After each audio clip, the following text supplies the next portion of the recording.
వచ్చే అసెంబ్లీ ఎన్నికల నాటికి తెలంగాణలో బీజేపీ పరిపూర్ణ బలాన్ని సాధిస్తుందని ధీమాను వ్యక్తం చేశారు బీజేపీ చీఫ్ రామచంద్రరావు.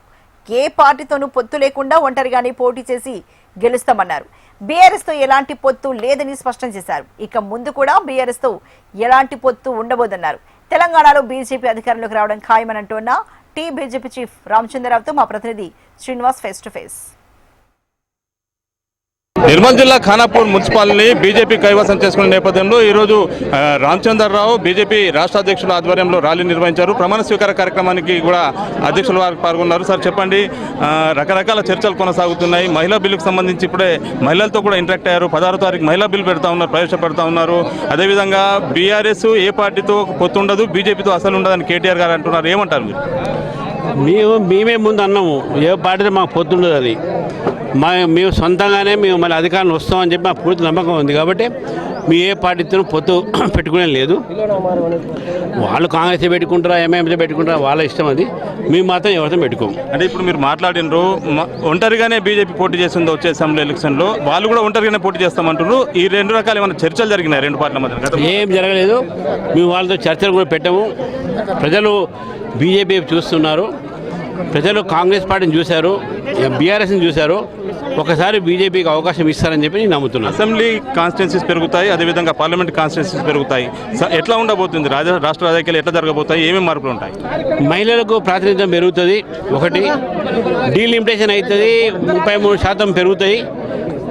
దాని యొక్క దామాషాగా పెరుగుతాయి, అంటే ప్రపోర్షన్గా పెరుగుతాయి. అవి ఏది కూడా ఎవరికి కూడా ఏ ప్రాంతానికి కూడా అన్యాయం జరగదు. రేవంత్ రెడ్డి గారు చెప్పినట్టు ఏదో ఇక్కడ అన్యాయం జరుగుతుంది, ఇక్కడ న్యాయం జరుగుతుంది కాదు, అందరికి న్యాయం జరుగుతుందని చెప్పి నేను భావిస్తాను. బీజేపీ ఎమ్మెల్యేలు, ఎంపీలు కాంగ్రెస్ నేతలతో టైఅప్ అయి వ్యవహారం అంతా సాగిస్తున్నారు, ప్రజల్ని మభ్యపెడుతున్నారని కేటీఆర్ గారు ఆరోపించారు. ఏమంటారు దీన్ని? ఇక వారి ఆరోపణలే ఉంటాయి కదా. ఇప్పుడు ఆయన ఏదో మాట్లాడాలి, బీజేపీని మాట్లాడుతున్నారు. వాళ్ళు చెప్పాలి, ఆదిలాబాద్లో వాళ్ళు బీఆర్ఎస్ కాంగ్రెస్ ఏం సపోర్ట్ చేసింది, మెట్పల్లిలో బీఆర్ఎస్ కాంగ్రెస్ ఏం సపోర్ట్ చేసింది, కామారెడ్డిలో బీఆర్ఎస్ కాంగ్రెస్ ఏం సపోర్ట్ చేసింది, వాళ్ళు చెప్పాలి కదా. మమ్మల్ని అడిగితే స్పష్టంగా ఈ జిల్లాలోనే మనకు కనబడుతుంది ఎవరితో కలిసి ఉన్నారని చెప్పి. అన్ని పార్టీలు కూడా పాదయాత్ర వైపు మొగ్గు చూపుతున్నాయి. బీజేపీ అటువంటి ఆలోచన చేస్తుంది. అన్ని పార్టీలు ఒక కార్యక్రమాలు ఉంటాయి, మాది కూడా డెఫినెట్ కార్యక్రమం ఉంటుంది. మా ఇంతకుముందు మా సంజయ్ గారు పాదయాత్ర చేశారు, కిషన్ రెడ్డి గారు పాదయాత్ర చేశారు. పాదయాత్ర చేయడం అనేది రాజకీయ పార్టీలకు కొత్త ఏం కాదు. ఏ పార్టీ అయినా వాళ్ళ కార్యక్రమాలు చేసుకుంటూ పాదయాత్ర కావచ్చు, బస్ యాత్ర కావచ్చు, జీప్ యాత్ర కావచ్చు, రకరకాల యాత్రలతో ప్రజల దగ్గర పోయేటట్టు ప్రయత్నం మేము కూడా చేస్తాం. మొత్తంగా ఖచ్చితంగా ఒంటరిగానే అసెంబ్లీ ఎన్నికల్లో బీజేపీ పోటీ చేస్తుంది. బీఆర్ఎస్తో కానీ ఇతర ఏ పార్టీలతో పొత్తు పెట్టుకునే అవకాశం లేదు.